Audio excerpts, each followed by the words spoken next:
אני יודע שקראתם את הכותרת, אני יודע שהיא עצבנה אתכם, ואני יודע שאולי 70% מכם רצים עכשיו לקלל אותי בתגובות, אבל זאת האמת, אני לא נגד AI, אם משתמשים בו נכון.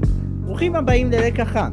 פינה חדשה הבאה, אני משתף אתכם בהוט טייק שיש לי. מכאן השם האנאלפביתים טייק זה לקחת באנגלית, אז לא חשוב. חשוב לי להדגיש, AI הוא טוב כשמשתמשים בו בתור כלי, לא בתור תוצר מוגמר. אפשר לעשות איתו סקיצה לתסריט, לתכנן טרייטס לדמות שאתם יוצרים. אפילו הסקיצה של התסריט הזה נוצרה בצ'אט GPT. אבל את התסריט המוגמר, זה שאני קורא עכשיו מהטלפרומפטר, עשיתי ביד. תגידו מי לא, יא חתיכת סוטים, הכוונה שכתבתי אותו בעצמי. תוציאו את האצבע מהאף. כשהתחום התפוצץ לפני 3 שנים בערך, ב-2023, אנשים חששו, ובצדק, ש-AI יחליף אותם בעבודה. ויש לי רק דבר אחד להגיד לכם, הוא לא אמור. AI אמור נטו לייעל עבודה סיזיפית שהייתה לוקחת לבן אדם בערך 6-7 שעות. אני שונא את עצמי על הבדיחה הזאת, אני מתבייש שעשיתי פיק 7, בבקשה תהרגו אותי. יש המון שימושים ל-AI. להחליף בני אדם, לא אחד מהשימושים האלה. הוא יכול לתקצר מיילים, לתת סקיצות, לתמלל אודיו, אבל כל השאר עדיף שבני אדם יעשו.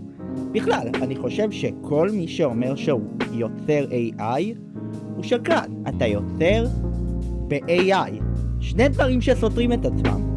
זה כמו להגיד, אני קולנוען, אבל אני מצלם את הסרטים שלי באייפון 17 פרו מקס. זה לא, אני בכלל לא מצלם ממנו. יש לי בכלל מצלמת קנון. הנה, קנון S25 אולטרה. פאק! עכשיו, בואו שנייה נדבר על הרדאר. נדב עצב, Welcome back, קינג. אבל כמעט כל התגובות שלו ביקרו אותו על שימוש ב-AI. 4 שנים חיכינו בשביל AI, שמישהו ירחיק אותו מה-AI הזה. אתם חייבים להבין משהו. רוב הסרטון היה מצולם לחלוטין. נדב השתמש ב-AI רק בקטעים שקשה עד בלתי אפשרי לעשות עם תקציב של יוצר תוכן בין 22, וזה שימוש טוב. כי גם בקטעים שיש AI, הוא עדיין עושה רוטוסקופים, תיקוני צבע, קאטים, ואפילו מושן קפצ'ר לקטעים מסוימים. אגב, יש גם יותר אחד שסיכם בממש 1.5 משפט את מה שאני עושה עליו ספיירל. אור בוטבול, מכירים? AI זה כלי, לא תוצר. AI זה עט. זה לא דבר מרשים בזכות עצמו, אבל אפשר להשתמש בו כדי ליצור משהו כזה. אז אתם רוצים להגיד לי שכל סרטון של דונקי תומלל על ידי AI? כן, עדי ושאר האורחים כנראה משתמשים בתוספים כמו קאפ, סאבין וכל מיני תוספים כאלה כדי לתמלל את הסרטונים. טוב, מסתבר שאני יצאתי טמבל. אז מה שאור באמת אמר זה ש-AI יכול ליצור דראפט ראשוני לכתוביות. הוא לא אמר שהם עצמם עושים את זה עם AI. אור, אומרי, אם במקרה אתם נתקלים בסרטון שלי, בבקשה תעשו קונפרם שאתם משתמשים ב-AI, או שתקטלו אותי בקללות, גם זה הולך. עכשיו בחזרה לסרטון. והם רק משפצים את התמלול, וכמובן עורכים את הסרטונים עצמם, כן? וכן, אני יודע מה אתם חושבים, AI מזהם את הסביבה.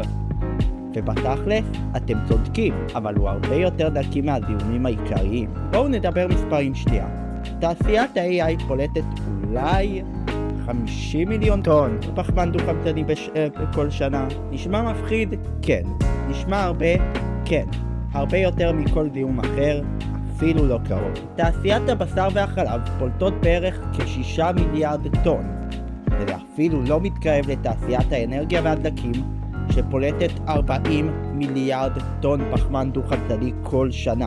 אבל בינינו, אתם עדיין תעדיפו לגור בבית עם חשמל מדלק מאובנים, לנסוע לעבודה ברכב ולאכול בשר, מאשר לגור באוהל בצפון, לעבור לטבעונות ולנסוע כל הדרך לעבודה על אופניים בשוליים של דרך השלום. חוץ מזה, הרבה מאוד חברות מפתחות טכנולוגיות ירוקות לתעשיית ה-AI, כמו שפיתחו ברכבים חשמליים או גגות סולאריים, זה מה שבסוף יקרה גם עם AI. אבל אי אפשר לדבר על נדב עצר בלי להעתיק ממנו. אז תנו לי שנייה.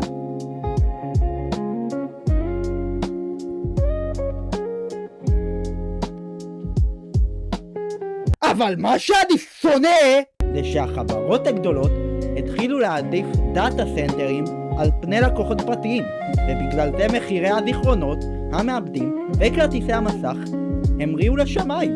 תראו את המחירים האלה.